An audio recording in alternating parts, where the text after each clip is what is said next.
আর মক্তবের ছেলেটা শুদ্ধভাবে সালাম দিতে পারে, কি বলে? আসসালামু আলাইকুম রহমতুল্লাহি ওয়া বারাকাতুহু। 4 বছরের বাচ্চা, ও জানাজার দোয়া জানে, ও সূরা ফাতিহা জানে, ও অজু জানে, ও সালাত জানে। কথা বুঝেননি মনে হয় আমার।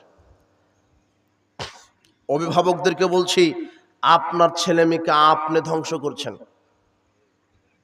আপনার ছেলে মেয়ে আজকে এই যে আপনার ছেলেটা আজকে যুবক হয়ে গেছে, ও আজকে তাসের আড্ডায়, ছক্কা লুডুর আড্ডায় আছে কেন? ওকে আপনি সঠিক শিক্ষা দেননি। আপনার মেয়েটা উলঙ্গ হয়ে ঘুরে মানে ওকে আপনি সঠিক শিক্ষা দেননি। রাসূল সাল্লাল্লাহু আলাইহি ওয়াসাল্লাম বলছেন, কুল্লু মাউলুদিন ইউলাদু আলাল ফিতরা, প্রত্যেকটা সন্তান ইসলামী স্বভাব নিয়ে জন্মগ্রহণ করে।